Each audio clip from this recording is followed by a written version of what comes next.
தெலுங்கில் பிடிச்ச நடிகர் பிரபாஸ்.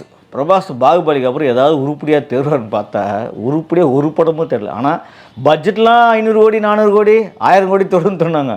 ஆனால் அவர் எடுத்த படம்லாம் வந்து லோக்கல் மட்டமான படமாக இருந்தது. ஏன்னா கதையில் ஸ்க்ரீன் பிளேயில் அதே மாதிரி கனடாவில் பிடிச்ச ஹீரோ சமீபத்தில் நமக்கு மனசுக்கு நெருக்கமான ஹீரோ யாருன்னு பார்த்தீங்கன்னா யஷ். கேஜிஎஃப் படத்தில் பார்த்தீங்கன்னா நமக்கு ரொம்ப நெருக்கமாக அட்டாச் எல்லா மனசுலையும் இடம் பிடிச்சிட்டாரு. ஒரு 2 படம் தாங்க, கேஜிஎஃப் 1 கேஜிஎஃப் 2. மனசை வந்து நம்ம மனசில் அவ்வளோ இறுக்கமாக இடம் பிடிச்சிட்டாரு.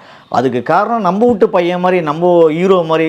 இப்போ நானே அந்த மாதிரி ஹீரோ வந்தால் ஒரு நல்லது பண்ணுறது, ஒரு அம்மாக்காக ஏங்குறது, எவ்வளோ பணம் இருந்தாலும் அதெல்லாம் அசால்ட் பண்ணுறது, எவ்வளோ பெரிய வில்லனாக இருந்தாலும் அவனை எதிர்த்து போராடுறது, இந்த மாதிரிலாம் படத்தில் சும்மா ஸ்க்ரீன் பிளேயில் க்ரிப்பாக செம்ம ஆக்ஷன் சீக்வன்ஸ்லாம் இருந்ததுனால தான் நமக்கு ரொம்ப நெருக்கமாகிட்டார் யஷ்.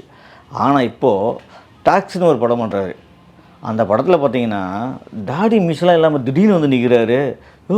யஷ்ஷா அது என்னப்பா அது அவ்வளோ கம்பீரமாக தாடி எங்கேயும் அவர் கோட்டு சூட்டு ஸ்டைலுன்னா அந்த மாதிரி பார்த்துட்டு யஷ்ஷை இப்போ வந்து இந்த படத்தை இப்படி பார்க்குறப்ப நமக்கே ரொம்ப கஷ்டமாக இருந்தது. என்ன பாஸ் நீங்கள் லைட்டாக மீசை லைட்டாக தாடியெல்லாம் வச்சுருந்தா அடுத்த படத்துக்கு கொஞ்சம் அப்படியே நீங்கள் படிப்படியாக குறைச்சிருந்துக்கலாம். நீங்கள் ஒரு படத்தில் நாங்கள் அப்படிலாம் பார்த்துட்டோம். கன்னடா ரசிகர்களுக்கு உங்களுக்கு யாரும் தெரியும். ஆனால் மற்ற ரசிகர்களுக்கு இப்போ இந்தியா ஃபுல்லாக நீங்கள் ரீச் ஆகிட்டீங்க. ஹிந்தியில், தெலுங்கில், தமிழில், மலையாளத்தில், அப்புறம் உருது, பெங்காலி இதெல்லாம் ரீச் ஆகிருப்பீங்க. இப்படி நீங்கள் திடீர்னு மீசத்துட்டு வந்தால் அது யாரோ அது யஷ்ஷா அது வேறு எவனோ புது ஆள் நடிச்சிருக்கான்னு சொல்லிட்டு உங்கள் படத்துக்கு தானே வீக்னஸ்ஸு. இதை கொஞ்சம் யோசித்துருக்கலாம் அந்த படத்தோட டீம்.